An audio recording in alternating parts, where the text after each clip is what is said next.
Do you have any advice for a would-be author? Don't quit your day job. I'm serious. Treat it very much like a hobby, and don't try to write the book in 90 days. Take your time. Time to Kill took 3 years.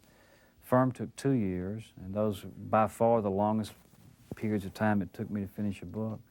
But get in the habit of doing a little bit every day.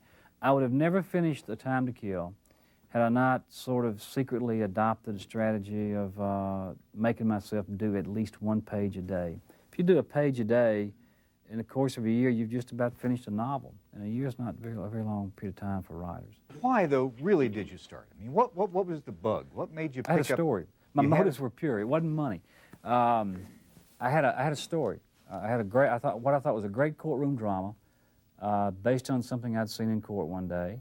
And I kept thinking, you know, you take the story, you add a few plots and twists, and I would love to be that lawyer representing the father who got his own measure of revenge. What did you see in court that day? I saw a little girl testify, a little girl who'd been raped, and it was, you know, a terribly emotional thing to watch.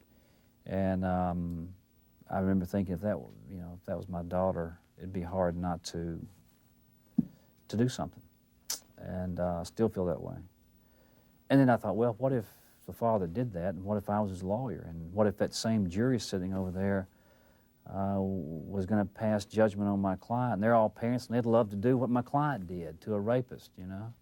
It was fun to think about. It was a very compelling issue, the idea of retribution, vigilante justice, and I could just see myself as the lawyer trying the case. Back then I was doing a lot of criminal trials and things like that, and so I knew the system, and I knew about a lot of it, and so I suddenly had this story,